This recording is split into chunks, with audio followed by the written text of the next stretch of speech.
naman po ay para sa business.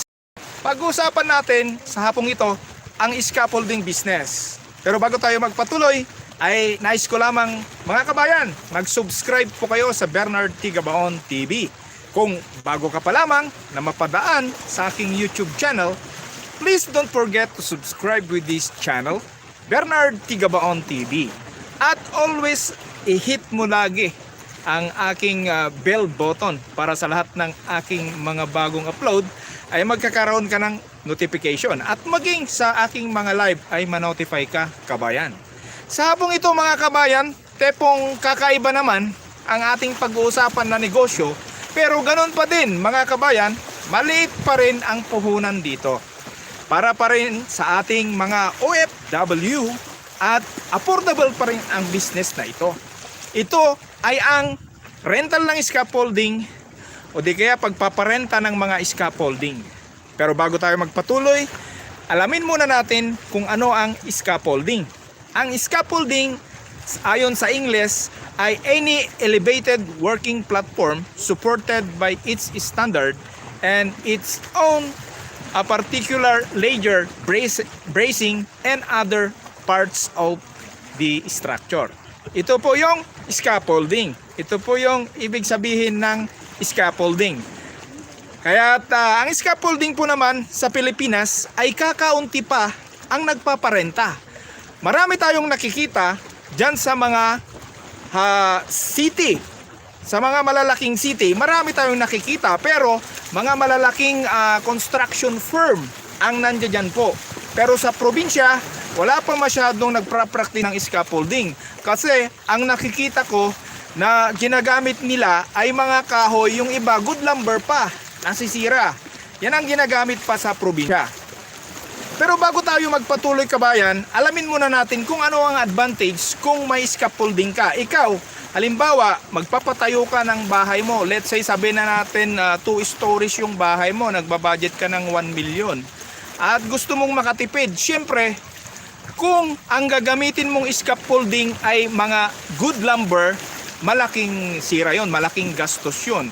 At abala pa sa pagtatayo pa lamang ng scaffolding, ay naabala na yung mga trabahador mo. So ibig sabihin yung production cost nila, yung production ng mga tao ay bumababa na. Kasi invest na salpak na lang sila, sasalpak na lang na magtrabaho, hindi pa. Dahil nag-aayos pa ng scaffolding.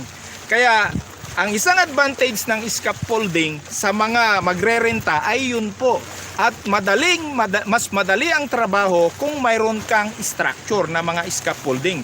Mas mabilis yung trabaho nila, mas mapadali. Pwedeng paspasan dito sa Saudi, finish class na tinatawag.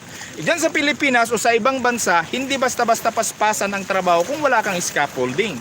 Hindi mapapabilis ang trabaho. Kaya heto na, papaano nga ba tayo makapagnegosyo sa scaffolding? Yung scaffolding kasi, ang kukunin lang natin na types ay yung mga applicable dyan sa Pilipinas, lalo na sa probinsya. Kasi dito sa akin, kasi sa aming lugar dito, sa Saudi, kasi mostly ang mga ginagamit namin ay ang mga British scaffolding, yung British Standard, Aramco Standard, American Standard ang mga ginagamit. Ibig sabihin, mayroon tayong 3 types, mayroong tubular, tubo, may caplak or system, and others. Which is, hindi yun ang kukunin natin sa ating setting sa ating bansang Pilipinas. Proud tayo na Pilipino, kaso lang ang mga negosyo na sinasabi ko ay pang-umpisa lamang, at kapag lumaki na yung kita natin, gumaling na tayo dyan, saka natin papasukin yon. Sa Pilipinas, kabayan, ang ginagamit doon ay H-frame. Ayan po, ang H-frame madalas makita mo dyan sa Pilipinas sa mga construction. Although may nakikita na akong gumagamit ng mga tubular, pero kakaunti pa lamang ang gumagamit noon mga kabayan. Kaya H-frame pa rin ang ginagamit dyan sa Pilipinas. Ngayon, paano kumita dito? Ang isang scaffolding, yung H-frame, yung mayroong width na sabihin natin 2x2 by 6, ay mabibili mo lamang yan ng 1,600 pesos. Ayan, mahigit 1,600 pesos. Yan naman, ang kitaan dyan, ipaparenta mo. So, paano? Ang kwentahan po dyan, kung base rin po dito sa Saudi, ang basehan dito po sa Saudi ng renta ay per cubic meter po. Per cubic meter po dito ay 15 reals per day.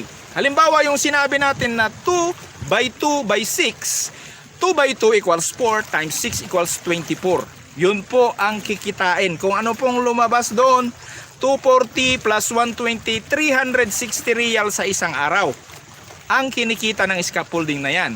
Ngayon, kung hindi naman afford sa Pilipinas, kakaunting imbes na 360, pwede nating sabihin na 320 isang araw yung scaffolding na ganon. Pero how much more kung yun ay makapagparenta ka ng 10, di magiging 3,200 sa isang araw, just in case na may pera kang pangpuhunan, kasi mura lang naman po ang puhunan sa scaffolding. May mas maliliit pa na dimension yan. Sa mga scaffolding kasi, nasa mga sukat-sukat din po yan. Sinusukat din po yan. May mas maliit, 1.5 na H-frame. Mabibili mo yan ng mga 1,400, mga ganon. At pwede mong iparenta. Ganon pa rin po ang kwentahan. Per cubic meter pa rin po. Ayan. Ngayon, kung gusto mo namang gumawa ng sarili mong system, na kung gusto mong magparenta ng mga scaffolding kasi ikaw na rin ang una na magkakabit, ay pwede ka rin namang gumawa ng mga ganong sistema mo. Depende sa iyo kung ano ang gusto mo. Kasi ang singilan dyan, weekly. Pagkatapos ng Sabado, ay dapat maningil ka rin yung swelduhan ng mga tao kasi halos yung isang scaffolding, halos kasing sweldo rin ng isang tao. Kaya sa Pilipinas, sa mga probinsya, kakaunti pa ang gumagawa niyan. Ang karamihan sa Pilipinas, ang mga scaffolding sa mga nakikita ko ay yung mga tubo at yan ay ginagawa pa rin ng mga kumpanya. Binibili nila yan sa kanila ikinakabit. Which is, pwede naman yan na negosyo mo pero hindi na yan rentals. Kaya kung scaffolding ang pag-usapan na wala pang gumagawa masyado dyan sa Pilipinas ay yung scaffolding rentals.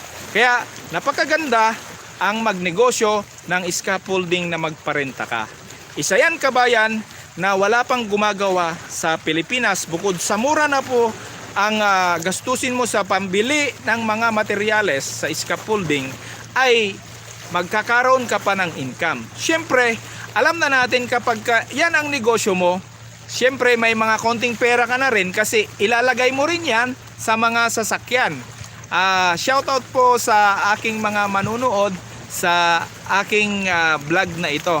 Sa scaffolding po, kinakailangan mayroon ka rin pong pinagsasakyan yan. Lalo na kapag umasenso ka na, lumaki na ang iyong scaffolding rentals, kinakailangan mo na ng mini elf para ilagay mo yon. Kasi madali, kasi may advantage kasi kapag kayong mga residentials, let's say building na yung sinusuplayan mo, madali kasi yan na pagkakitaan ang scaffolding rentals pag nagparenta ka ng mga scaffolding. Konting training lang dahil kinakailangan din po naman ng safety standards at saka yung mga erector ng scaffolding ay training ng TESDA sa Pilipinas.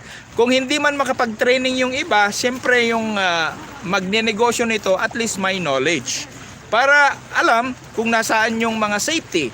Halimbawa yung spare parts, alam na alam niyan ng mga nag-ooperate na nagpaparenta. Tulad halimbawa, mag-umpisa ka sa two-board, yung tabla, yung screw jack, ayan, kailangan alam naman ng kanyan, ng mga nagpaparenta ng scaffolding. Yung frame, nandun na yung standards, ledger, bracing, naka-complete na po yon. Kasi edge frame ang pinag-uusapan natin dito. Napakaganda na negosyo yan, mga kabayan. Kaya madali po yan na i-operate. At kung nag-uumpisa ka pa lamang, syempre kung mag-uumpisa ka, magpagawa ka, bumili ka ng mga owner type jeep dyan, na yan muna ang paglagyan mo ng mga i-erect mo na scaffolding sa mga magre-renta. At kapag umasenso na yung business mo, pwede ka nang bumili ng mga elf. At syempre, gandahan mo yung knowledge mo dahil kapag tumaas pa yan, ay mangangailangan ka dyan ng mga special scaffold. Yung special scaffold dyan, mga buildings na yan, design na yan ng mga engineer. Design na ng mga civil engineer. Kaya lang, inuumpisahan ko sa basic dahil pwede ka nang kumita dito kabayan once na inumpisan mo ang ganitong business.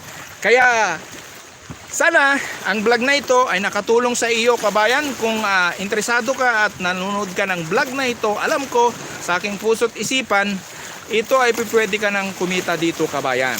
Maganda ang kita dito, hindi masasayang ang pera mo. Dahil ang aking tips na binibigay, negosyo mo talaga ito. Hindi yung kung ano-ano ang ino-offer na hindi mo naman talaga negosyo yan. At ang importante na le-leverage mo ang negosyong ito. Kung lumaki ka, ay mali-leverage mo ang negosyong tips na ito, yung pagpaparenta mo ng mga scaffolding. At kapag ka talagang nag-successful ka na kabayan, papasukin mo na yung mga tubular scaffolding, susuplayan mo na yung mga malalaking building at mga bridges, ay magkakaroon ka na ng mga doka scaffolding. Kayang-kaya mo na yan kabayan. Pero bilang nag-uumpisa, ito lamang ang aking tips. Sana kabayan, ang vlog na ito ay malaki ang naitulong sa inyo. Kung interesado ka at nanonood ka sa vlog na ito, sure ako kabayan na malaki ang kita mo, maliit ang puhunan sa tips na ito. Kaya hanggang dito na lamang ang aking vlog na ito. Ang nais ko lamang po kabayan, tayong lahat nawa, mga OFW at mga kapwa nating Pilipino, ay magtagumpay po tayo sa ating buhay. Kaya hanggang dito na lamang, ako po si Mr. Bernard Tubera Gabaon ang nagsasabi sa inyo, go negosyo, practical tips lang kailangan mo upang ikaw ay umasenso. At dito ni Kabayang Bernard T. Gabaon na nagsasabi sa inyong God bless you po.